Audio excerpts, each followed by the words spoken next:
Vesicoureteral reflux definition, retrograde flow of urine from the bladder into the upper urinary tract through an incompetent ureterovesical junction. The normal valve mechanism of the ureterovesical junction includes a oblique insertion of the intramural ureter into the bladder.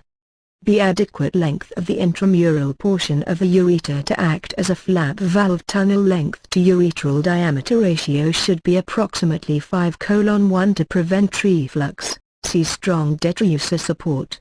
Epidemiology: incidence of VA is less than 1% in neonates, infants, and children. VA is 10 times as common in white children as in black children. VA is more prevalent in male newborns, but VA seems to be 5 to 6 times more common in females older than 1 year than in males. 75–80% of children diagnosed with VA are girls. Found in 30–40% of children with recurrent urinary tract infections. Most children are 4 years of age. Some congenital anomalies of the genitourinary tract are associated with a high percentage of VA etiology. Primary causes: 1. Short or absent intravesical ureter. 2. Absence of adequate detrusor backing. 3. Lateral displacement of the ureteral orifice. 4. Paroureteral, Hutch, diverticulum. Secondary causes: 1. Cystitis or UTI. 2. Bladder outlet obstruction. 3. Neurogenic bladder. 4. Detrusor instability. Pathophysiology: kidney contains 2 types of renal papillae, one simple, convex, papilla 66% compound, concave, papilla 33%. What is the significance? Convex papilla, no reflux to kidney, no kidney damage. Why?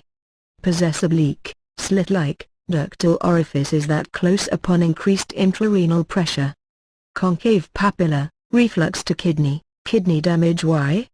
Possess gaping orifices that are perpendicular to the papillary surface that remain open upon increased intrarenal pressure. Renal damage by reflux. How? Bacteria? Endotoxin? Oxygen-free radicals and proteolytic enzymes? Scarring and fibrosis of the parenchyma and papilla? Convert simple to compound papilla? Compound papilla increase the refluxate and additional scarring? Vicious cycle. Intrarenal reflux of sterile urine has not been shown to produce clinically significant renal scars. Treatment with long-term low-dose antibiotic prophylaxis to maintain sterile urine seems to inhibit renal scarring in children with uncomplicated VA. One exception to this may include intrarenal reflux of sterile urine in the setting of abnormally high detrusor pressures. Clinical picture: symptoms related to reflux. A. Symptomatic pyelonephritis. The usual symptoms in adults are chills and high fever, renal pain, nausea and vomiting, and symptoms of cystitis. In children, only fever, vague abdominal pains, and sometimes diarrhea are apt to occur. B. Asymptomatic pyelonephritis. The patient may have no symptoms whatsoever. The incidental findings of pyorrhea and bacteriuria may be the only clues. This fact points up the need for a screening urinalysis in all children. C. Symptoms of cystitis only. In cases of symptoms of cystitis only, bacteriuria is resistant to antimicrobial drugs, or infection quickly recurs following treatment. These patients may have reflux with asymptomatic chronic pyelonephritis. D. Renal pain on voiding. Rare complaint in patients with vesicoureteral reflux. E. Uremia. The last stage of bilateral reflux. F. Hypertension. In the later stages of atrophic pyelonephritis, a significant incidence of hypertension is observed. Symptoms related to the underlying disease. A.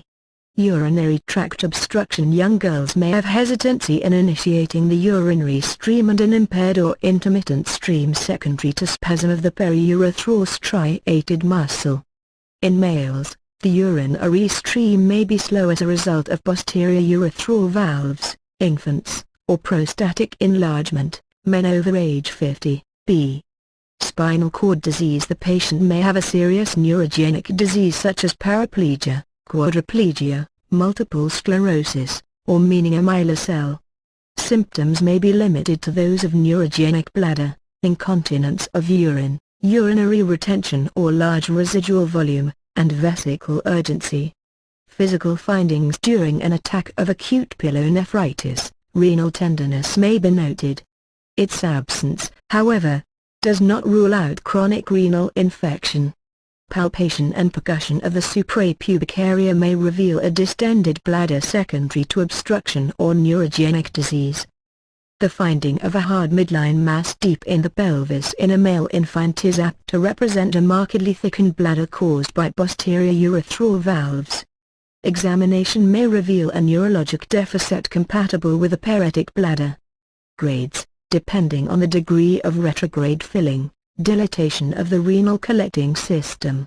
Based the radiographic appearance: McCug, grade I, urine backs up into the ureter only; grade A, urine backs up into the ureter, renal pelvis, and calyces. Grade A, urine backs up into the ureter and collecting system.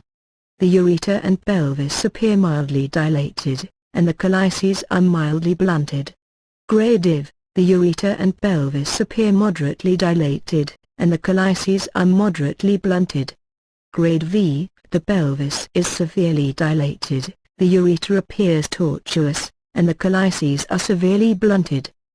Diagnosis: first step, confirm presence of UTI. Initial presentation, history, physical examination, urinalysis, urine culture, serum electrolyte and creatinine, McCug, renal bladder ultrasonography, nuclear renal scan, DMSA. Urodynamics. Micturition cystoarthrogram, McCug, insertion of catheter into the bladder, infusion of contrast medium, extraction of catheter followed by voiding, measures residual volume, visualizes complete urinary system, requires monitoring for post-procedural symptoms. Dysuria, hematuria, McCug is the established gold standard, despite advances in ultrasound methods. Traumatic procedure for children. Potential adverse events include dysuria, perineal discomfort, post-procedural UTI, rare complications, sepsis, hypersensitivity reactions to the contrast medium, catheter misplacement, bladder perforation. DMSA scan, dimethylsuccinic acid, visualizing the cortical tissue, evaluating renal function, revealing the presence of renal scars. Detect pyelonephritis, which impairs renal tubular uptake of a radionuclide isotope, causing cortical photon defects on the DMSA scan. Focal scarring, pyelonephritis, diffuse scarring, renal dysplasia performed after 6 months from attack of pyelonephritis. Urodynamic tests help the doctor see how well the bladder and sphincter muscles work, by using imaging equipment that films urination and pressure monitors that record the pressures of the bladder and urethra. And can help explain symptoms such as incontinence, frequency, urgency, hesitancy, dysuria, feeling of incomplete emptying, recurrent urinary tract infections, complication, renal scarring, impaired renal growth and renal function, hypertension, end-stage renal disease, pregnancy complications.